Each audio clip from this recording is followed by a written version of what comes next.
എല്ലാവർക്കും നമസ്കാരം. ഞാൻ സരിതാ മഹേശ്വരൻ. ഇന്ന് ശ്രീകൃഷ്ണവിലാസ മഹാകാവ്യത്തിൻ്റെ 8ാമത്തെ സർഗത്തിലെ 18, 19, 20 എന്നീ 3 ശ്ലോകങ്ങൾ നമുക്ക് പഠിക്കാം. 3 ശ്ലോകങ്ങളിലും അനുഷ്ടുപ്പ് വൃത്തം തന്നെയാണുള്ളത്.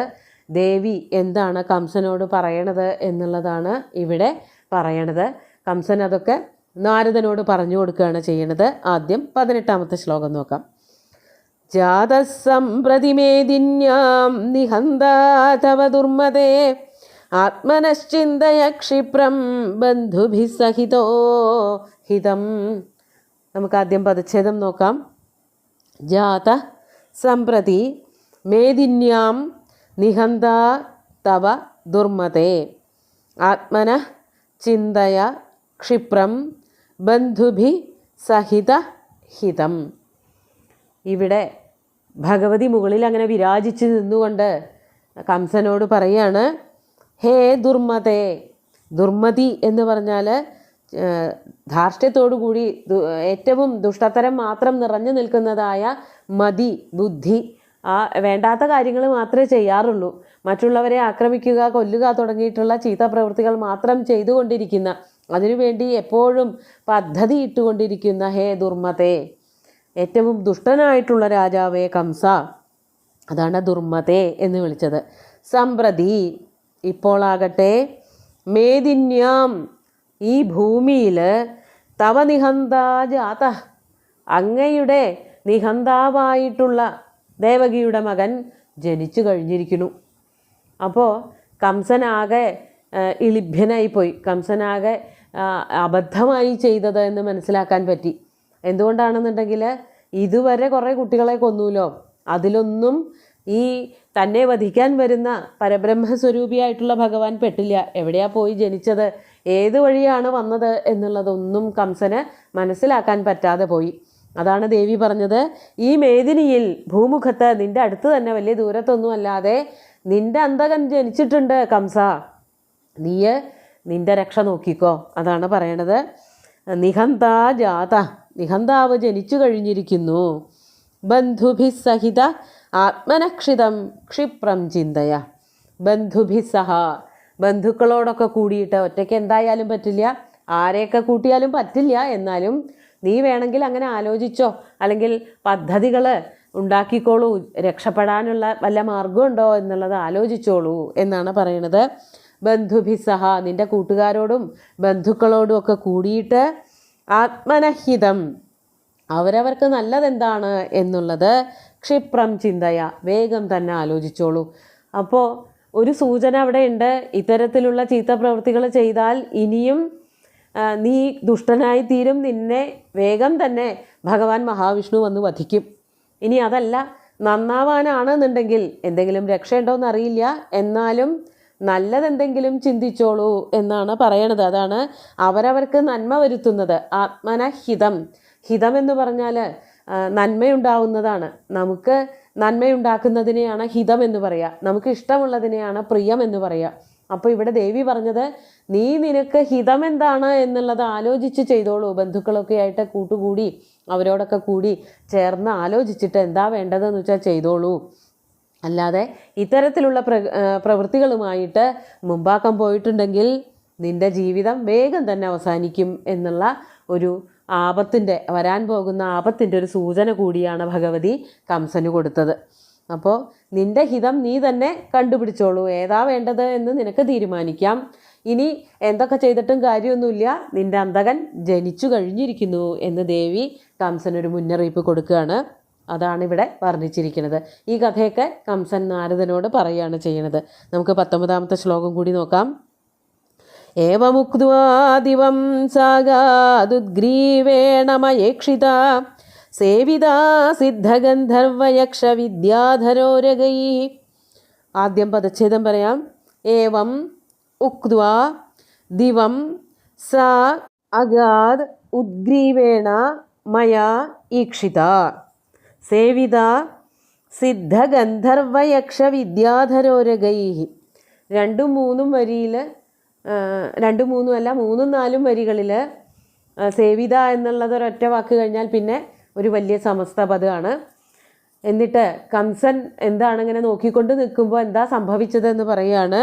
ഏവം ഉക്വാ സാ, ഇപ്രകാരമൊക്കെ പറഞ്ഞിട്ട് എന്നെ ഉദ്ബോധിപ്പിച്ചിട്ട് എനിക്ക് വേണ്ടതൊക്കെ പറഞ്ഞു തന്നിട്ട് സാ ദേവി ദിവം അഗാത്, സ്വർഗത്തിലേക്ക് പോയി. ദേവി എന്നോട് ഇത്രേ പറഞ്ഞുള്ളൂ. പിന്നെ ആകാശമാർഗത്തിൽ കൂടെ സഞ്ചരിച്ച് സ്വർഗത്തിലേക്ക് പോവുകയാണ് ഉണ്ടായത്. അപ്പോൾ ദേവി എങ്ങനെയൊക്കെയായിരുന്നു, ദേവിയുടെ വിശേഷണങ്ങളാണ് പിന്നെ പറയണ വാക്കുകളൊക്കെ. ഉദ്ഗ്രീവേണ മയാ ഈക്ഷിത സിദ്ധഗന്ധർവയക്ഷ വിദ്യാധരോരകൈ സേവിത സാ ദിവം അഗാത്, അങ്ങനെയാണ് പറയേണ്ടത്.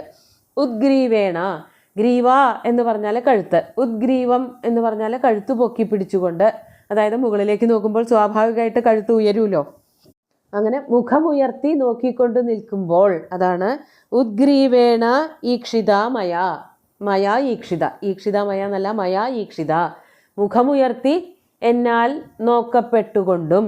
മുകളിലാണ്, ആകാശദേശത്താണ് ഭഗവതി നിന്ന് അരുളിയത്. ആ മഹാസ്വരൂപം, തേജസ്സുറ്റതായ സ്വരൂപവും ആയുധങ്ങളും ഒക്കെ ആകാശത്തിൽ വെച്ചാൽ കണ്ടത്. അതിനുശേഷം ഞാനിങ്ങനെ ഭഗവതിയെ നോക്കിക്കൊണ്ട് നിൽക്കുമ്പോൾ ദേവി അങ്ങട് മറഞ്ഞുപോയി. എങ്ങനെയൊക്കെയാണ്? സിദ്ധ ഗന്ധർവ യക്ഷ വിദ്യാധര ഉരകൈഹി സേവിത. ദേവി ഒറ്റയ്ക്കൊന്നുമല്ല, പിന്നെ നോക്കിക്കൊണ്ട് നിൽക്കുമ്പോൾ പലരെയും അവിടെ കണ്ടു. സിദ്ധന്മാരെ കണ്ടു, ഗന്ധർവന്മാരെ കണ്ടു, യക്ഷന്മാരെ കണ്ടു, വിദ്യാധരന്മാരെ കണ്ടു, ഉരകങ്ങളെ കണ്ടു. ഇവരാലൊക്കെ സേവിക്കപ്പെട്ടുകൊണ്ട്, ഇവരൊക്കെ അർദ്ധദേവന്മാരാണ് പൊതുവെ, അതായത് ഇങ്ങനെ പാട്ടൊക്കെ പാടി ദേവന്മാരെയൊക്കെ സ്തുതിച്ചുകൊണ്ട് നടക്കുന്നവരാണ് സിദ്ധന്മാർ, ഗന്ധർവന്മാർ, യക്ഷന്മാർ, കിന്നരന്മാർ, വിദ്യാധരന്മാരൊക്കെ തന്നെ. അവരുടെയൊക്കെ പണി ഇതാണ്, പാട്ടുപാടി നൃത്തം ചെയ്ത് ജനങ്ങൾക്ക്, പ്രത്യേകിച്ച് ദേവലോകത്തിനൊക്കെ സന്തോഷമുണ്ടാക്കിക്കൊണ്ട് നടക്കുക. അപ്പോൾ അവരാൽ, പിന്നെ ഉരകങ്ങളാണ് ഇവിടെ പറഞ്ഞിരിക്കുന്നത്, സർപ്പങ്ങളും, അവരാലൊക്കെ സേവിക്കപ്പെട്ടുകൊണ്ട്, സേവിത മാത്രമല്ല എന്നാൽ നോക്കപ്പെട്ടുകൊണ്ട്, ദർശിക്കപ്പെട്ടുകൊണ്ട്, സാ ദിവം അഗാത്, ദേവി സ്വർഗത്തിലേക്ക് പോവുകയും ചെയ്തു. കൂട്ടത്തിൽ ഈ സിദ്ധ വിദ്യാധരാദികളൊക്കെ ഉണ്ടായിരുന്നു. ഞാനിങ്ങനെ അന്തം വിട്ട് എന്താ ചെയ്യേണ്ടതെന്ന് നിശ്ചയില്ലാതെ ഇതികർത്തവ്യത മൂഢനായിട്ട് നോക്കിക്കൊണ്ട് അങ്ങനെ നിന്നു എന്നാണ് ഈ ഒരു ശ്ലോകത്തിൽ, 19ാമത്തെ ശ്ലോകത്തിൽ പറയണത്. ഇനി എന്താണ് അതിനെ തുടർന്ന് എൻ്റെ ഒരു അവസ്ഥ എന്തായിരുന്നു എന്നുള്ളത്, ആ പേടിയെ പറ്റിയിട്ട് ഇപ്പോൾ അങ്ങനെ ഒരു എന്താ ഇവിടെ സംഭവിച്ചത് എന്നറിയാത്ത ഒരു അത്ഭുതമോ ഒരു കുറച്ച് നേരത്തേക്ക് ഒരു സ്തബ്ധതയൊക്കെയാണ് വന്നിരിക്കുന്നത്. അതിനുശേഷം കംസൻ്റെ അവസ്ഥ എന്തായി എന്നുള്ളതാണ് അടുത്ത ശ്ലോകത്തിൽ പറയണത്. നമുക്ക് 20ാമത്തെ ശ്ലോകം നോക്കാം. തമേവ ദേവം മേദിന്യാം ജാതം മത്വാ ജനാർദ്ദനം നദീപൂരേ നളേനേ വചകമ്പേ ഹൃദയേന മേ. ആദ്യം പദച്ഛേദം പറയാം. തം ഏവ ദേവം മേദിന്യാം ജാതം മത്വാ ജനാർദ്ദനം നദീപൂരേ നളേന ഇവ ചകമ്പേ ഹൃദയേന മേ. വളരെ കുറച്ച് പദച്ഛേദങ്ങളേ ഉള്ളൂ. തം ദേവം ജനാർദ്ദനം ഏവ മേദിന്യാം ജാതം മത്വാ. മേദിന്യാം ജാതം, ഈ ഭൂമിയിൽ ജനിച്ചു കഴിഞ്ഞിരിക്കണു എന്ന് പറഞ്ഞല്ലോ നിന്റെ അന്തകൻ എന്ന് ദേവി പറഞ്ഞു പോയല്ലോ. അത് കേട്ടിട്ട് മേദിന്യാം ജാതം തം ദേവം ജനാർദ്ദനമേവ മത്വാ, ആ ദേവൻ ജനാർദ്ദനനല്ലാതെ വേറെ ആരുമല്ല എന്ന് മനസ്സിലാക്കിയിട്ട്, പരബ്രഹ്മസ്വരൂപിയായിട്ടുള്ള ഭഗവാൻ മഹാവിഷ്ണു തന്നെയാണ് ഈ ഭൂമിയിൽ വന്ന് ജനിച്ചിരിക്കുന്നത്. ദേവി ആ ദേവനെ പറ്റിയിട്ട് തന്നെയാണ് പറഞ്ഞത് എന്ന് മത്വ മനസ്സിലാക്കിയിട്ട്, തിരിച്ചറിഞ്ഞിട്ട്, നദീപൂരേ നളേന ഇവ മേ ഹൃദയേന ചകമ്പേ. നദീപൂരത്തിൽ, നദീപൂരം എന്ന് പറഞ്ഞാൽ നദിയുടെ പൂരം, പൂരം എന്ന് പറഞ്ഞാൽ ഒഴുക്ക് എന്നാണ് അർത്ഥം, പ്രവാഹം. നദിയുടെ പ്രവാഹത്തിൽ നളം എന്നതുപോലെ, നളേന എന്നുള്ളത് കൊണ്ട് ഇവിടെ ഒരു പുല്ലാണ്, നളം എന്നു പേരുള്ളൊരു നളാഖ്യ തൃണവിശേഷ. നളം എന്നാണോ നള എന്നാണോ പറയണതെന്ന് അറിയില്ല. ഏതായാലും അതൊരു ഇങ്ങനെ വെള്ളത്തിലേക്കൊക്കെ ചാഞ്ഞു കിടക്കുന്നതായിട്ടുള്ള ഒരു പുല്ലാണ്. വെള്ളം ഒഴുകുമ്പോൾ അതിങ്ങനെ ഒഴുക്കിൻ്റെ ശക്തി കൊണ്ട് അതിങ്ങനെ കിടുകിടുകിടാ അങ്ങനെ വിറയ്ക്കും. അത് വെള്ളത്തിൻ്റെ ഒഴുക്കുകൊണ്ട് സംഭവിക്കുന്നതാണ്. ആ ശക്തി കൊണ്ട് അത് വിറയ്ക്കും. അപ്പോൾ പുല്ല് വിറയ്ക്കണത് വെള്ളത്തിൻ്റെ ശക്തി കൊണ്ടാണ്. അതുപോലെ എൻ്റെ ഹൃദയം ചകമ്പേ, ഹൃദയേന ചകമ്പേ, എൻ്റെ ഹൃദയം വല്ലാതെ വിറയ്ക്കാൻ തുടങ്ങി. ഹൃദയം വിറച്ചത് ഭഗവാന്റെ വരവിനെ പറ്റി ആലോചിച്ചിട്ടാണ്. അപ്പോൾ പുല്ലെങ്ങനെയാണോ വെള്ളത്തിൻ്റെ ഒഴുക്കൊണ്ട് വിറയ്ക്കുന്നത്, അതുപോലെ ഭഗവാന്റെ വരവ് അറിഞ്ഞതോടു കൂടിയിട്ട്, ജനാർദ്ദനൻ ഇവിടെ അവതരിച്ചു എന്നുള്ളത് കേട്ടതോടു കൂടിയിട്ട് ഞാനാകെ വിറയ്ക്കാൻ തുടങ്ങി എന്നാണ് കവി ഇവിടെ കംസൻ്റെ അവസ്ഥ വർണ്ണിച്ചിരിക്കുന്നത്. ഇതൊക്കെ വളരെ വിശ്വാസ്യതയാണ്, വിശ്വാസത്തോടു കൂടി പറയാൻ പറ്റുന്ന ആളാണെന്നുള്ള രീതിയിലാണ് കംസൻ നാരദനോട് പറയണത്. നമുക്ക് ശ്ലോകങ്ങൾ ഒന്നുകൂടി ചൊല്ലി നോക്കാം.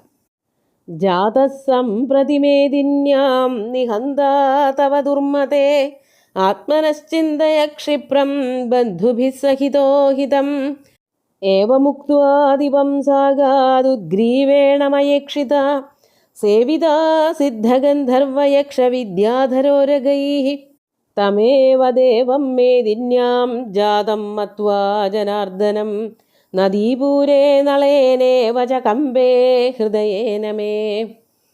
ഇങ്ങനെ പേടിച്ചു വരച്ചിരിക്കുകയാണ് ഞാൻ, അതുകൊണ്ടാണ് എൻ്റെ മുഖം വല്ലാതെ മ്ലാനമായിരിക്കുന്നത് എന്നുള്ളതാണ് കംസൻ ഇവിടെ പറഞ്ഞിരിക്കുന്നത്. ഇനി ബാക്കി എന്തൊക്കെയാണെന്നുള്ളത് അടുത്ത ദിവസം നോക്കാം.